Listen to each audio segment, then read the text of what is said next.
Good morning, children. Today we are going to start the third chapter of geography, that is latitudes and longitudes.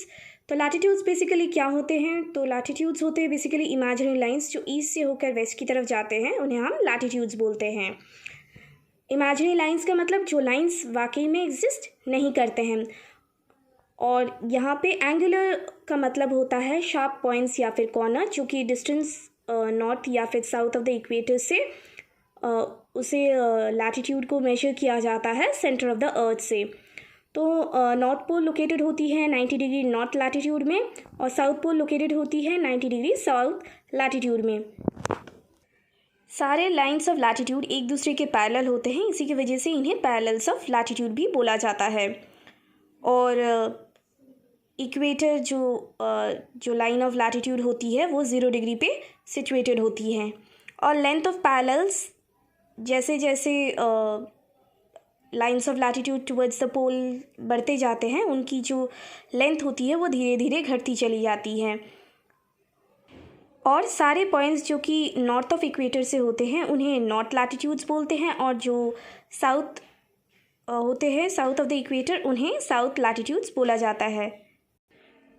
तो हमने अभी क्या पढ़ा? Imaginary lines जो east से होकर वेस्ट की तरफ जाते हैं उन्हें लैटिट्यूड्स बोलते हैं.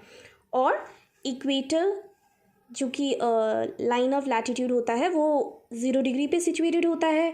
और नॉर्थ पोल लोकेटेड होता है 90 डिग्री नॉर्थ लैटिट्यूड पे, और साउथ पोल लोकेटेड होता है 90 डिग्री साउथ लैटिट्यूड में. और जो एंगुलर डिस्टेंस होती है लाइंस ऑफ लैटिट्यूड की नॉर्थ या फिर साउथ ऑफ द इक्वेटर, उन्हें मेजर किया जाता है सेंटर ऑफ द अर्थ से. और लाइंस ऑफ लैटिट्यूड धीरे धीरे जैसे ही पोल्स की तरफ आगे बढ़ते जाते हैं, इनकी जो लेंथ होती है वो धीरे धीरे घटती चली जाती है. और लाइंस ऑफ लैटिट्यूड एक दूसरे के पैरेलल होते हैं तो इन्हें पैरेलल्स भी बोला जाता है. और इक्वेटर होता है the longest line of latitude. और जो भी पॉइंट नॉर्थ ऑफ इक्वेटर होते हैं उन्हें नॉर्थ लैटिट्यूड्स बोला जाता है, और जो भी points south of the equator होते हैं उन्हें साउथ लैटिट्यूड्स बोला जाता है. अब हम पढ़ेंगे इंपॉर्टेंट पैरेलल्स ऑफ लैटिट्यूड्स के बारे में. तो सबसे पहले हम पढ़ेंगे इक्वेटर के बारे में. तो इक्वेटर सबसे इम्पॉर्टेंट लैटिट्यूड होता है और ये लार्जेस्ट सर्कल जो कि हम ड्रॉ कर सकते हैं ग्लोब में. और इक्वेटर अर्थ को 2 हिस्सों में डिवाइड करता है, that is the northern hemisphere और सदर्न हेमिस्फेयर में. तो अभी हमने पढ़ा इक्वेटर होता है सबसे इम्पॉर्टेंट लैटिट्यूड, और ये लार्जेस्ट सर्कल होता है जिसे हम ड्रॉ कर सकते हैं ग्लोब में. और इक्वेटर अर्थ को 2 हिस्सों में डिवाइड करता है, that is the upper part of the earth, that is the northern hemisphere, and the lower part of the earth, that is the southern hemisphere.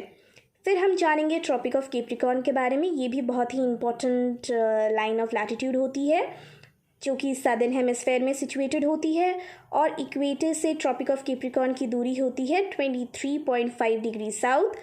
फिर हम जानेंगे ट्रॉपिक ऑफ कैंसर के बारे में जो कि नॉर्दर्न हेमिस्फेयर में सिचुएटेड होती है और जिसकी दूरी इक्वेटर से होती है 23.5 डिग्री नॉर्थ. फिर हम जानेंगे आर्टिक सर्कल के बारे में. आर्टिक सर्कल सिचुएटेड होती है नॉर्दर्न हेमिस्फेयर में, दैट इज़ 66.5 डिग्री नॉर्थ. फिर हम जानेंगे अंटार्कटिक सर्कल के बारे में जो सिचुएटेड होती है सदर्न हेमिस्फेयर में, दैट इज़ 66.5 डिग्री साउथ. अब हम जानेंगे इंपॉर्टेंस ऑफ लैटिट्यूड्स के बारे में. लैटिट्यूड की मदद से अर्थ को कई हीट जोन में डिवाइड किया जा सकता है, जिससे हमें पता लग पाए कि किस जगह की टेम्परेचर क्या होती है. और लाइंस ऑफ लैटिट्यूड्स की मदद से हम किसी भी जगह के डिस्टेंस के बारे में पता लगा सकते हैं इक्वेटर से. So 1 degree latitude is equal to 111 kilometre. और लाइंस ऑफ लैटिट्यूड की मदद से हम किसी भी जगह के एग्जैक्ट लोकेशन के बारे में भी पता लगा सकते हैं. सो स्टूडेंट्स, आज हमने क्या पढ़ा? आज हमने पढ़ा लैटिट्यूड्स के बारे में. तो लैटिट्यूड्स होती है इमेजिनरी लाइंस जो ईस्ट से होकर वेस्ट की तरफ जाए, उन्हें हम लैटिट्यूड्स बोलते हैं. यानी कि इमेजिनरी लाइंस जो ईस्ट से होकर वेस्ट की तरफ जाए उन्हें हम लैटिट्यूड्स बोलते हैं. या फिर जो एंगुलर डिस्टेंस जो नॉर्थ या फिर साउथ ऑफ द इक्वेटर से होती है जो लैटिट्यूड्स को मेजर किया जाता है सेंटर ऑफ द अर्थ से, उसे भी हम लैटिट्यूड्स बोलते हैं। और नॉर्थ पोल लोकेटेड होती है 90 डिग्री नॉर्थ लैटिट्यूड में, और साउथ पोल लोकेटेड होती है 90 डिग्री साउथ लैटिट्यूड में।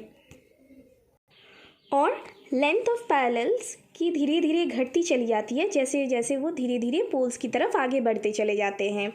और प्रत्येक पैरेलल्स एक दूसरे से इक्वली पैरेलल होते हैं, तो इन्हें हम पैरेलल्स भी बोलते हैं। यानी कि जो लाइंस ऑफ लैटिट्यूड होती है वो एक दूसरे से पैरेलल में होते हैं, इसलिए उन्हें पैरेलल्स भी बोलते हैं। फिर हमने जाना इम्पॉर्टेंट पैरेलल्स ऑफ लैटिट्यूड्स के बारे में। तो सबसे पहले हमने जाना इक्वेटर के बारे में, जो कि बहुत ही इम्पॉर्टेंट लैटिट्यूड होती है और ये लार्जेस्ट सर्कल होती है जो कि हम ग्लोब में ड्रॉ कर सकते हैं। और इक्वेटर अर्थ को दो हिस्सों में डिवाइड करती है, that is the northern hemisphere and the southern hemisphere. फिर हमने जाना था ट्रॉपिक ऑफ कैप्रिकॉर्न के बारे में, जो कि सिचुएटेड होता है सदर्न हेमिस्फेयर में। और ट्रॉपिक ऑफ कैप्रिकॉर्न की इक्वेटर से दूरी होती है 23.5 डिग्री साउथ। फिर हमने जाना ट्रॉपिक ऑफ कैंसर के बारे में, जो कि नॉर्दर्न हेमिस्फेयर में सिचुएटेड होती है। और ट्रॉपिक ऑफ कैंसर की इक्वेटर से दूरी होती है 23.5 डिग्री नॉर्थ। फिर हमने जाना आर्कटिक सर्कल के बारे में, जो कि नॉर्दर्न हेमिस्फेयर में सिचुएटेड होती है और दैट इज़ 66.5 डिग्री नॉर्थ। और फिर हमने जाना अंटार्कटिक सर्कल के बारे में, जो कि सिचुएटेड होती है सदर्न हेमिस्फेयर में, दैट इज़ 66.5 डिग्री साउथ।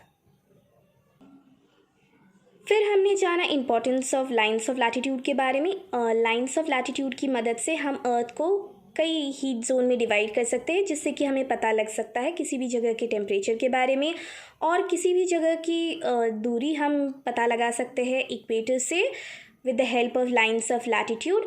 और किसी भी जगह की एग्जैक्ट लोकेशन का भी हम पता लगा सकते हैं with the help of lines of latitude. So students, this is the end for today's learning video. Please go through this video. Thank you.